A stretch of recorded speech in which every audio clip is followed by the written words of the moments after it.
नमस्कार दोस्तों, आप सबका स्वागत है आपके अपने YouTube चैनल शिव भक्ति में। आज मैं आप सबके लिए एक नई कहानी लेके आई हूँ। अगर आपको कहानी पसंद आए तो वीडियो को लाइक और चैनल को सब्सक्राइब जरूर करिए। पूर्णिमा अपने पति मनीष और बेटी चुलबुल के साथ शहर में रहती थी। मनीष एक बड़ी कंपनी में काम करता था और चुलबुल 5वीं क्लास में पढ़ती थी। पूर्णिमा दिन भर घर के काम में व्यस्त रहती थी, मगर दोपहर में वो अक्सर खाली रहती थी। एक दिन पूर्णिमा ने सुना कि पास वाले घर में कुछ हलचल हो रही थी। ओहो, लगता है बगल वाले घर में कोई नया रहने आया है। चलो अच्छा है, ये घर कब से खाली भी पड़ा हुआ था।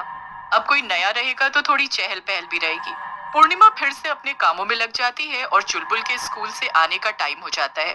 वो दरवाजे पर जाकर चुलबुल का रास्ता देखने लगती है कि तभी उसे दिखाई देता है कि चुलबुल तो बगल वाले घर के दरवाजे पर खड़ी थी। अरे ये क्या, ये चुलबुल भला किससे बात कर रही है? पूर्णिमा जाकर देखती है तो उसे वहाँ एक औरत दिखती है। जी नमस्ते, मेरा नाम मोना है। मैं अभी अभी आपके पड़ोस में रहने आई हूँ। ये बच्ची यहाँ से जा रही थी तो बस मैं इससे बात करने लगी। आपको बुरा लगा हो तो माफ कीजिएगा। अरे नहीं नहीं, इसमें भला बुरा लगने जैसी क्या बात है? हम तो अब पड़ोसी हैं तो बातचीत तो लगी ही रहेगी। फिर पूर्णिमा चुलबुल के साथ घर आ जाती है और शाम को अपने पति से कहती है, अरे आपको पता है हमारे बगल वाले घर में एक नई पड़ोसन शिफ्ट हुई है। उनका नाम मोना है। अरे वाह, अच्छी बात है। तब से वो घर खाली पड़ा था। हाँ, मुझे तो वो बहुत अच्छी लगी। बातें भी बड़ी अच्छी अच्छी कर रही थी और चुलबुल को भी वो पसंद आई। देखो पूर्णिमा, वो तुम्हें पसंद आई ये अच्छी बात है, लेकिन जरा संभल के। आजकल जमाना बहुत खराब है। ऐसे इतनी जल्दी किसी से घुलना मिलना ठीक नहीं। अरे क्या आप भी, ये टीवी पर उल्टे सीधे क्राइम वाले सीरियल देख देख कर आपका दिमाग खराब हो गया है। वो अच्छी औरत है। मैं तो तुम्हारे ही भले के लिए कह रहा हूँ, लेकिन खैर, तुमने मेरी सुनी ही कब है जो अभी सुनोगी। जैसा सही लगे वैसा करो। इसके बाद पूर्णिमा और चुलबुल की मोना से दोस्ती और गहरी होने लगती है। तीनों अक्सर शाम को साथ में बैठा करते थे और कई बार पूर्णिमा चुलबुल को मोना के घर खेलने भेज देती थी। एक दिन पूर्णिमा को अचानक मनीष के साथ अपने ससुराल जाना पड़ा। मनीष की माँ की तबीयत बहुत खराब थी और वो हॉस्पिटल में एडमिट थी। पूर्णिमा को चुलबुल को साथ ले जाना सही नहीं लगा, इसलिए उसने उसे मोना के घर पर छोड़ दिया था। देख रहे हो मनीष, तुम कहते थे कि मोना से दोस्ती करना सही नहीं, लेकिन आज वही हमारे इतने काम आई है। चुलबुल किसी के भी घर नहीं रुकती थी, लेकिन देखो वो खुशी खुशी मोना के साथ रुक गई। मनीष पूर्णिमा की बात सुनकर भी कुछ नहीं बोलता है, लेकिन उसे मोना कुछ ठीक नहीं लग रही थी, मगर वो पूर्णिमा के सामने कुछ नहीं कह पाया। 2 दिन बाद पूर्णिमा और मनीष वापस आ जाते हैं। जब वो घर वापस आते हैं तो चुलबुल मोना के साथ खेल रही थी।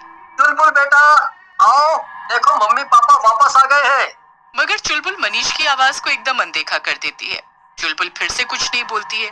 मनीष को चुलबुल का ऐसे चुप रहना पसंद नहीं आता है और वो उसे लेकर घर चल पड़ता है, मगर चुलबुल अपना हाथ छुड़ाकर मोना के पास भाग जाती है।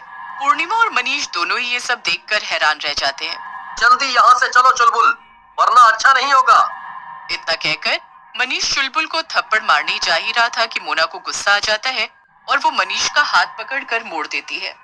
मोना की आंखें एकदम लाल हो जाती हैं और वो एक डरावनी चुड़ैल में बदल जाती है। ये क्या, ये तो एक चुड़ैल है। अरे कोई बचाओ मेरी बेटी को इससे।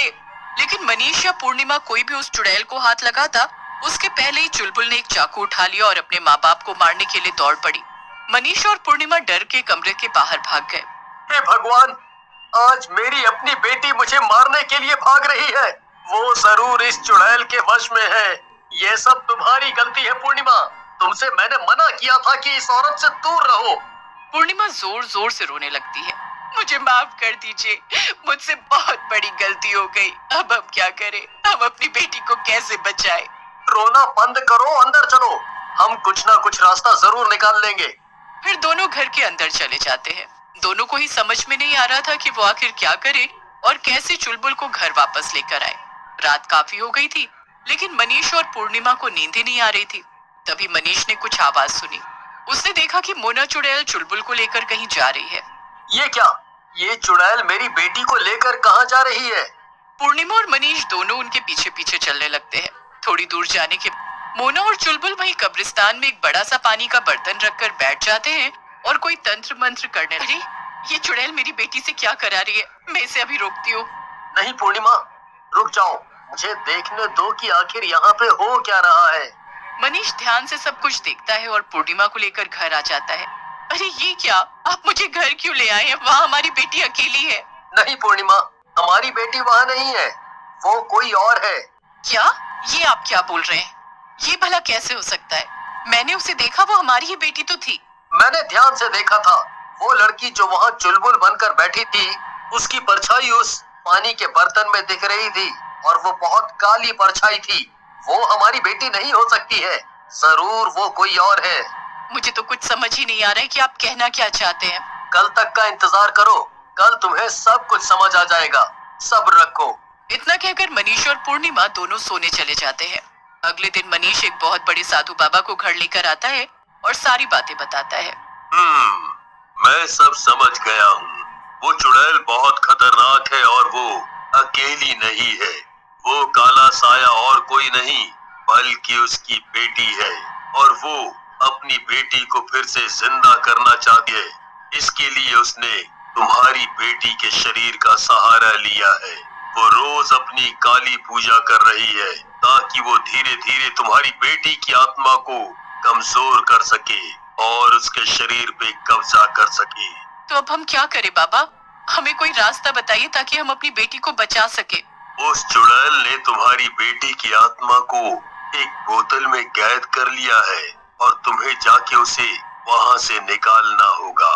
जैसे ही तुम्हारी बेटी की आत्मा आजाद हो जाएगी, वो वापस अपने शरीर में आ जाएगी। इतना कहकर बाबा वहाँ से चले जाते हैं। चलिए अभी चलते हैं और अपनी बेटी को बचाते हैं। मैं अब उसे उस चुड़ैल के पास 1 मिनट भी और नहीं रहने दूंगी। नहीं नहीं, अभी नहीं, अभी वो हमें अपने घर में कदम भी नहीं रखने देगी। हमें रात होने का इंतजार करना होगा, तभी हम उसके घर जाके वो बोतल ढूंढ पाएंगे। फिर दोनों रात होने का इंतजार करते हैं। रात होते ही चुड़ैल फिर से चुलबुल को लेकर उसी कब्रिस्तान की तरफ निकल पड़ती है। उसके जाते ही मनीष और पूर्णिमा चुपके से घर के अंदर घुस जाते हैं। हमारे पास ज्यादा वक्त नहीं है पूर्णिमा, हमें जल्दी से वो बोतल ढूंढनी होगी जिसमें हमारी चुलबुल की आत्मा कैद है। फिर दोनों वो बोतल ढूंढने में लग जाते हैं, लेकिन थोड़ी देर में चुड़ैल बुलबुल के साथ घर वापस आ जाती है।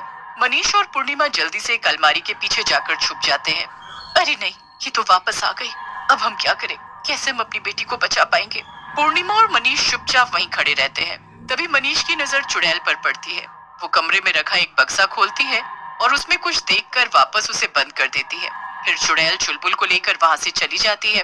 तुमने देखा ना पूर्णिमा, हो ना हो वो बोतल जरूर इसी बक्से में है, इसीलिए इस चुड़ैल ने इसे इतना संभाल के रखा है। हाँ बिल्कुल ठीक कह रहे हैं। चलो चलकर उस बक्से को खोलते हैं और अपनी बेटी को आजाद करते हैं। दोनों भागकर जाते हैं और उस बक्से को देखते हैं। ये क्या? इसमें तो ताला लगा है। हटो, मैं इसे तोड़ता हूँ, हमारे पास ज्यादा वक्त नहीं है। मनीष जोर से उस ताले को तोड़ने लगता है। चुड़ैल उसे देख लेती है और भागी भागी आती है। लगता है तुम दोनों को अपनी जान प्यारी नहीं है। तुम फिर से यहाँ गए। रुको, मैं अभी तुम्हारा खेल खत्म करती हूँ। तुम्हें मारकर ही मैं अपने मकसद में कामयाब हो पाऊंगी, वरना तुम मुझे मेरा काम नहीं करने दोगे। खेल तो अब तेरा खत्म होगा चुड़ैल। तू हमारी बेटी को मारना चाहती थी ना, लेकिन ये देख मेरे हाथ में क्या है। मनीष को वो बोतल मिल गई थी जिसमें चुलबुल की आत्मा कैद थी। उसे देखते ही चुड़ैल की हालत खराब हो गई और वो डर से कांपने लगी। नहीं नहीं नहीं, उसे मुझे वापस करो। नहीं नहीं, ऐसा नहीं हो सकता। मनीष उस चुड़ैल की एक नहीं सुनता और बोतल को जमीन पर पटक देता है। बोतल टूट जाती है और चुलबुल की आत्मा आजाद हो जाती है। वो अपने शरीर में वापस चली जाती है। चुड़ैल और उसकी बेटी दोनों तड़पने लगते हैं और वहां से गायब हो जाते हैं। वीडियो को लाइक और चैनल को सब्सक्राइब जरूर करिए। धन्यवाद।